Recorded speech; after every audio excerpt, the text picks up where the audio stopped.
ഈ രോഗിക്ക് വല്ല ഉപകാരവും കിട്ടണോ, ഈ മയ്യത്തിന് വല്ല ഉപകാരവും കിട്ടണോ, ആ സ്ഥലത്താരെങ്കിലും ഹാജരുണ്ടെങ്കിൽ പുരുഷനാണെങ്കിലും സ്ത്രീയാണെങ്കിലും പ്രത്യേകം ഓർമ്മപ്പെടുത്തുന്നു, നിങ്ങൾ നല്ലത് പറയണേ, നല്ലത് പറയണേ, നല്ല കാര്യത്തിന് അള്ളാഹിനോട് ചോദിക്കണേ.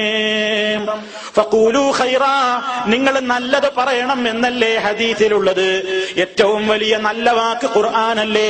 ഖൈറുൽ കലാമി കലാമുല്ലാഹ്, വർത്തമാനങ്ങളിൽ വെച്ച് ഏറ്റവും മുന്തിയ വർത്തമാനം അള്ളാന്റെ കലാമല്ലേ.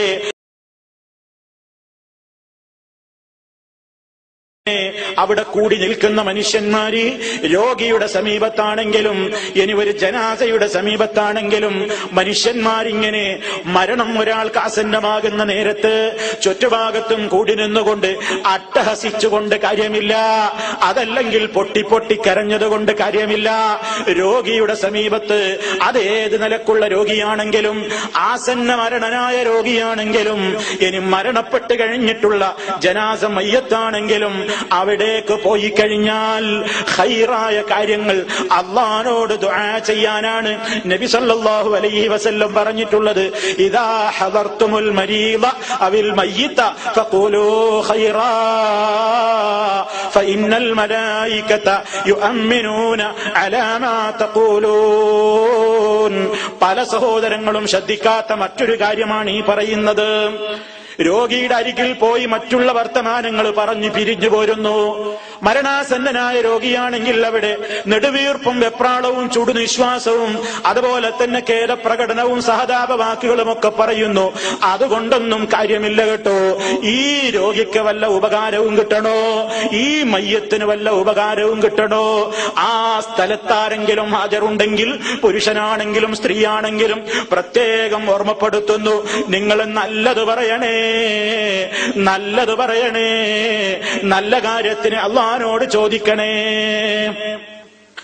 ആസന്ന മരണനായ രോഗിയുടെ സമീപത്ത് പോയി യാസീനോദനം എന്നല്ല ഇതിന്റെ അർത്ഥം.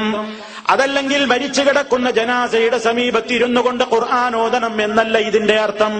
ഫഖൂലു ഖൈറാ, നിങ്ങൾ നല്ലത് പറയണം എന്നല്ലേ ഹദീസിലുള്ളത്. ഏറ്റവും വലിയ നല്ല വാക്ക് ഖുർആനല്ലേ. ഖൈറുൽ കലാമി കലാമുല്ലാഹ്, വർത്തമാനങ്ങളിൽ വെച്ച് ഏറ്റവും മുന്തിയ വർത്തമാനം അള്ളാന്റെ കലാമല്ലേ. അപ്പോൾ പിന്നെ രോഗിയുടെ അരികിലിരുന്നു കൊണ്ട് പ്രത്യേക മരണം ആസന്നമായ രോഗിയുടെ സമീപത്ത് യാസീൻ ഓതിക്കൊടുക്കലല്ലേ വേണ്ടത്. അതല്ലെങ്കിൽ മരിച്ച മയ്യത്തിന് സമീപത്തിരുന്നു കൊണ്ട് ഈ ഖുർആൻ ഓതലല്ലേ വേണ്ടതെന്നല്ലേ ആ ഹദീസിൽ പറയുന്നതെന്ന് ചിലരൊക്കെ സംശയിച്ചേക്കാം. എങ്കിൽ പ്രിയപ്പെട്ടവരെ, ആ ഹദീസ് പറഞ്ഞു തന്ന നബി സല്ലല്ലാഹു അലൈഹി വസല്ലം, ആ ഹദീസ് ആദ്യമായി കേൾക്കാൻ ഭാഗ്യം കിട്ടിയ സ്വഹാബാ കിറാം റളിയല്ലാഹു അൻഹും, അവരൊക്കെ അതിൽ നിന്ന് എന്താണ് പഠിപ്പിച്ചത്, എന്താണ് മനസ്സിലാക്കിയത്? നബി സല്ലല്ലാഹു അലൈഹി വസല്ലം തന്നെ ഇതങ്ങ് പറഞ്ഞിട്ട് അവിടുന്ന് പറഞ്ഞിട്ടുണ്ടല്ലോ, ഫഇന്നൽ മലായികത, നിശ്ചയമായും മലക്കുകൾ, യുഅമ്മിനൂൻ, അവര് ആമീൻ ആമീൻ എന്ന് ചൊല്ലിക്കൊണ്ടിരിക്കുന്നുണ്ട് കേട്ടോ.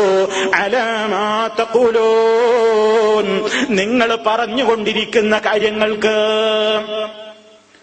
നിങ്ങൾ അള്ളാഹിനോട് അവിടെ വെച്ച് എന്താണോ പറഞ്ഞുകൊണ്ടിരിക്കുന്നത്?